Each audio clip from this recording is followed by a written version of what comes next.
Bonjour, cher ami Capricorne. Alors, je suis heureuse de vous retrouver, enfin, pour ces énergies du mois d'avril que se sont fait attendre. Excusez-moi de ce retard. Voilà. Donc, je vais utiliser pour ça le Rider-Waite Tarot pour déterminer un petit peu les énergies dans le domaine professionnel, activité et le domaine affectif. Les, les cartes du jeu de votre destin, un jeu c'est vrai que je n'ai pas beaucoup utilisé en vidéo, nous permettront de voir le conseil ou le challenge, le défi que les énergies vous proposent pour ce mois d'avril. Et enfin, il me semblait important, en tout cas j'ai reçu ce message comme tel, de vous tirer une carte d'animal totem issu des cartes médecine. Un animal totem pour vous expliquer un petit peu les énergies qui peuvent vous soutenir dans ce mois d'avril. Alors, on va commencer tout d'abord par les énergies concernant le domaine professionnel ou tout du moins votre domaine d'activité. Alors je précise ça comme ça parce que bon, il y a des personnes qui effectivement ne travaillent pas, donc soit par choix, soit par fatalité, hein, concernant les personnes qui recherchent un emploi. Il y a aussi les personnes qui sont à la retraite. Ceci dit, voilà, ça n'empêche pas d'avoir des activités et une vie, voilà, à côté. Et donc ces cartes vont nous parler de ces énergies. Alors, pour ça, je tire même 3 cartes. Alors, la première, nous avons le 7 de denier. Après, nous avons le 2 d'épée. Et enfin, nous avons le 9 d'épée. J'ai dit le 2 de bâton, hein, plutôt voilà, le 9 d'épée. Voilà les 3 cartes qui concernent votre domaine professionnel. Alors, que veulent dire ces cartes? Alors, ces cartes nous parlent qu'actuellement vous avez une période de réflexion concernant votre activité, donc professionnelle ou autre. En tout cas, par rapport à ce que vous avez accompli, par rapport à ce que vous avez fait, vous avez réalisé. Donc, vous faites un petit peu un constat, un petit peu un bilan, un petit peu un état des lieux, on va dire, entre guillemets. Et cet état vous amène à vous dire que il va falloir continuer. Mais pour continuer, vous êtes en attente de quelque chose. Sauf que ce quelque chose n'est pas forcément déterminé, conscientisé, c'est-à-dire que vous ne savez pas trop en fait ce qui vous manque. Vous savez qu'il y a quelque chose euh, qui est nécessaire, il y a quelque chose qui doit arriver pour pouvoir continuer ce que vous avez commencé à entreprendre. Sauf que vous ne savez pas quoi, ou cela met peut-être du temps à arriver, et du coup cela vous plonge dans une forme d'inquiétude, voire peut-être même des insomnies. Voilà, parce que vous ne savez pas, et c'est vrai que excusez-moi,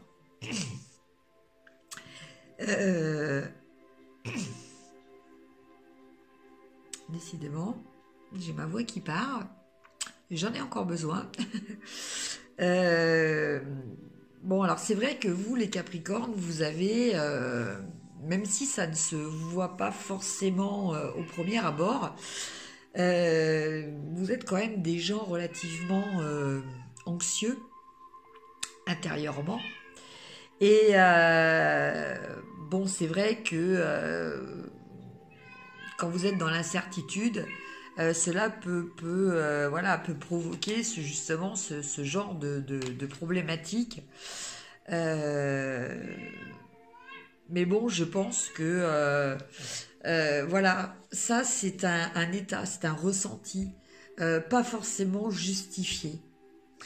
Donc le message est peut-être de garder confiance, d'accepter quelquefois que les choses n'arrivent pas aussi vite que vous le souhaiteriez, que parfois il faut attendre, voilà, il faut attendre que les choses viennent, il faut attendre qu'il y ait des situations qui se débloquent par elles-mêmes, et faut rester confiant, faut rester positif pour pouvoir continuer à avancer, parce que de se rendre malade pour une situation, malheureusement, ce n'est pas la solution, mais là je pense que je ne vous apprends rien. Voilà. Donc, écoutez, essayez de ne pas trop réfléchir à la nuit, cogiter, ressasser ces idées-là. Peut-être essayer de vous endormir avec des musiques douces, des méditations guidées pour vous relaxer. Et puis attendez que les choses arrivent. De toute façon, à un moment ou à un autre, il arrive toujours quelque chose, hein. Donc restez positif. Voilà pour le domaine professionnel. Pour le domaine sentimental, nous allons voir aussi les énergies.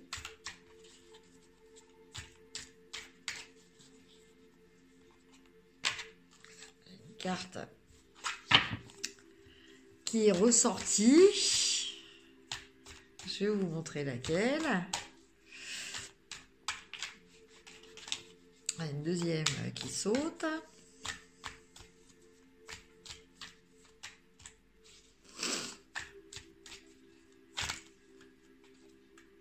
Bon, voilà. Bon, alors c'est assez marrant si l'on peut dire, parce qu'en fait on a retiré 2 cartes identiques au domaine professionnel. Enfin, les deux cartes qui ont sauté sont celles qui avaient déjà été qui est déjà été sortie pour le domaine professionnel. Donc nous avons le 9 d'épée, nous avons le 7 de denier et nous avons le 10 d'épée. Donc voilà, vous voyez, les 2 cartes extérieures ne sont pas très très positives, quoique. Donc je vous ai expliqué le quoique. En fait, ce qu'on nous explique, la première, voilà, c'est que voilà, vous broyez du noir. Donc ça, bon, effectivement, c'est toujours lié à des situations, mais quand même, c'est aussi un état que vous choisissez. Alors, je reviens encore et encore, pour ceux qui suivent les vidéos, sur le principe du verre à moitié plein et du verre à moitié vide. Dans chaque situation, même les situations qui sont difficiles, vous avez toujours 2 options. Soit vous vous tournez vers le constat du verre à moitié vide, et donc vous énumérez tout ce qui ne va pas en boucle, ce qui provoque ces états. Soit vous vous tournez vers le constat du verre à moitié plein. Et le verre à moitié plein, c'est de regarder déjà les choses positives. Car il n'y a jamais, rien n'est jamais tout noir ou tout blanc, hein, voilà. Donc après, c'est vous qui choisissez quelle orientation vous allez prendre, et en fonction de cette orientation, bon, soit Vous allez être complètement abattu, évidemment, si vous faites que le constat des choses négatives, soit en regardant déjà, en vous appuyant déjà sur ce que vous avez, sur vos acquis, cela peut vous permettre de rebondir, cela peut vous permettre de garder un état positif pour continuer à progresser, pour essayer de relever la situation, pour essayer d'agir, pour trouver une solution. Voilà. Alors après, en carte du milieu, nous avons une période de réflexion. Donc là, c'est clair que donc que ce soit au niveau professionnel ou que ce soit au niveau affectif, donc affectif, le domaine, dans le domaine familial, amical ou sentimental, je vous laisse déterminer quel est le type de relation justement qui vous travaille le plus en ce moment. En tout cas, quoi qu'il en soit, par rapport à cette relation, vous êtes dans une phase de réflexion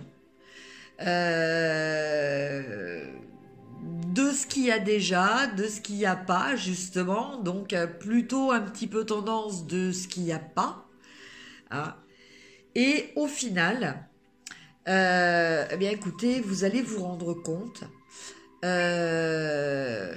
que cette relation ne correspond plus à vos attentes ou à ce qui est juste pour vous. Donc avec ce 10 d'épée, eh ben on arrive à une fin. Alors peut-être à la fin, tout simplement, de cette tourmente intérieure que vous ressentez, ou carrément la fin de la relation. Enfin, quoi qu'il en soit, il faut que vous acceptiez de lâcher prise sur certaines choses, d'approfondir votre réflexion, et je pense que le dénouement arrivera par lui-même, s'imposera à vous par lui-même, et que là cela vous permettra soit d'en arrêter avec vos tourments, soit d'en arrêter avec cette relation qui ne vous correspond plus en fait. Voilà pour le domaine sentimental. Alors on va voir maintenant au niveau du challenge, donc ou du conseil avec les cartes du jeu de votre destin. Donc là, je vais tirer 2 cartes. Voilà. Alors, la première, le deuil. Donc là, on retourne un petit peu avec la même carte que le 10 d'épée. Et les tentations.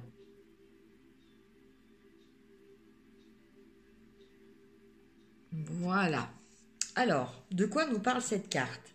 Alors, pour le deuil, il y a des signes envoyés par le ciel. Vous n'êtes jamais seul. Voilà. Donc ça, c'est la première carte. La deuxième, les tentations. Ne pas obtenir ce que vous voulez est parfois un merveilleux coup de chance. Donc, écoutez, là, je pense que les messages parlent d'eux-mêmes. Je pense qu'effectivement, il va falloir lâcher prise sur quelque chose. Il y a quelque chose qui va s'arrêter. Alors, c'est pas forcément une rupture, hein, c'est peut-être une relation qui va se transformer radicalement. Quoi qu'il en soit, on vous demande de rester. Alors la tentation, c'est quoi? La tentation, c'est de parfois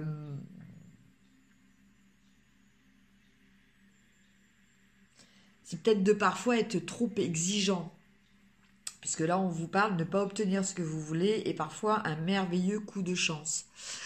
Donc voilà, peut-être par rapport à ce deuil, bah, comme je vous l'ai dit, hein, les choses s'arrêtent quand elles ne sont plus justes pour vous, quand elles ne correspondent plus à vos vibrations. Voilà, dans les relations, il faut parfois accepter, quelles que soient les relations, hein, qu'elles soient familiales, amicales ou sentimentales, ben, il faut quelquefois accepter que les personnes prennent un chemin différent du vôtre, et que vous preniez un chemin différent de ces personnes aussi, hein, parce que c'est pas forcément une notion d'abandon, hein, de leur part ou de fuite de votre part. C'est juste que bon, ben voilà, on évolue tous dans nos vies. Selon nos vécus, selon nos rencontres, selon les circonstances de notre vie. Et on n'a pas tous la même évolution. Et donc parfois, ce qui nous correspondait à un certain moment ne nous correspond plus à un autre moment. Voilà.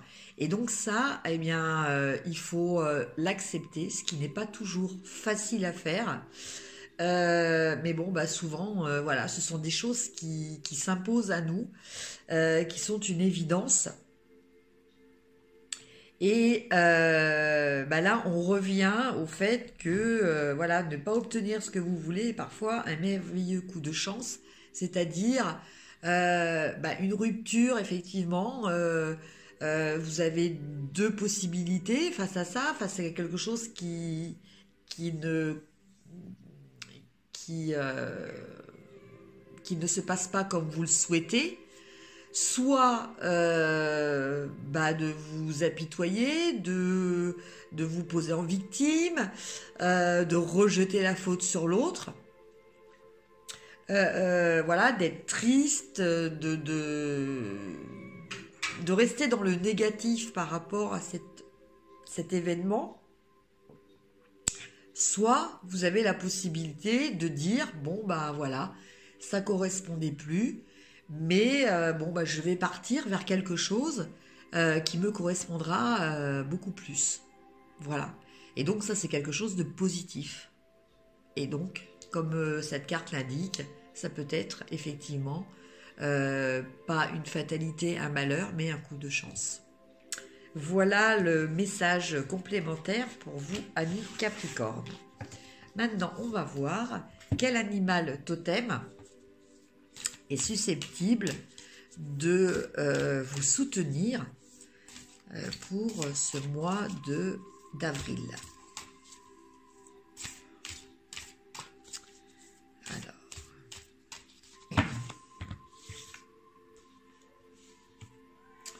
Alors, nous avons le serpent. Alors, le serpent qui est déjà sorti aussi pour un autre signe.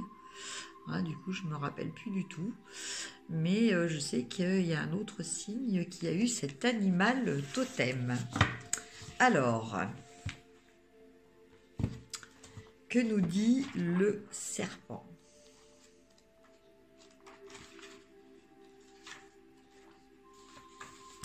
Alors, le serpent, c'est la transmutation. Les adeptes de la médecine du serpent sont exceptionnellement rares. Leur initiation exige qu'on expérimente de nombreuses morsures du reptile et qu'on y survive. La réussite de ces expériences permet de transmuer tous les poisons sur le plan mental, physique, spirituel ou émotionnel. La puissance de la médecine du serpent, c'est le pouvoir de création qui s'exprime dans la sexualité, l'énergie psychique, l'alchimie, la reproduction et l'ascension ou l'immortalité. La connaissance de la médecine du serpent permet de saisir différents symboles. D'abord, la mue du serpent, lorsque celui-ci délaisse sa vieille peau pour une nouvelle, symbolise la transmutation du cycle vie-mort-renaissance. C'est l'énergie de l'intégrité, de la conscience cosmique, l'habilité de tout expérimenter volontairement et sans résistance. C'est aussi la connaissance que toute chose est neutre dans la création et que les choses qui nous semblent empoisonnées peuvent être mangées, ingérées, intégrées et transmuées lorsqu'on a les bonnes dispositions d'esprit. Thoth, cet habitant de l'Atlantide, nous fournit un autre précieux symbole. Revenu plus tard dans la personne de Hermès, le père de l'alchimie a créé le caducée, ce symbole de guérison, 2 serpents qui s'enroulent en sens inverse autour d'une baguette. Enfin, le serpent fournit l'image de l'énergie divine que crée l'union des énergies masculines et féminines. Pour permettre cette union, il faut comprendre et accepter que ces 2 énergies sont au cœur de chaque organisme. Sur le plan personnel, cette médecine vous enseigne que vous êtes un être universel. En acceptant tous les aspects de votre vie, vous pouvez susciter cette transmutation propre à la médecine du feu. Sur le plan matériel, cette énergie du feu crée la passion, le désir, la procréation et la vitalité physique. Sur le plan émotif, elle devient ambition, création, esprit de décision et rêve. Sur le plan mental, c'est l'intellect, le pouvoir, le charisme et le leadership.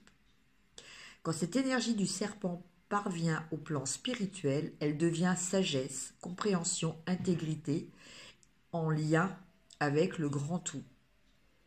Et si vous avez choisi ce symbole, il se trouve en votre fort intérieur un besoin de transmuer une pensée, une action ou un désir afin d'accéder à l'intégrité. C'est une magie très puissante, mais rappelez-vous le bien, la magie ce n'est rien de plus qu'un changement au plan de conscience. Devenez le magicien ou l'enchanteresse, transmuez l'énergie et acceptez la puissance du feu.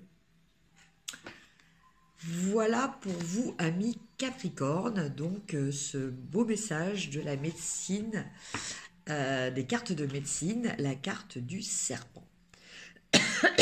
Alors j'espère que ce tirage, cette guidance vous aura apporté des lumières pour ce mois d'avril, que je vous souhaite excellent à tous et je vous dis à très bientôt. Merci, au revoir.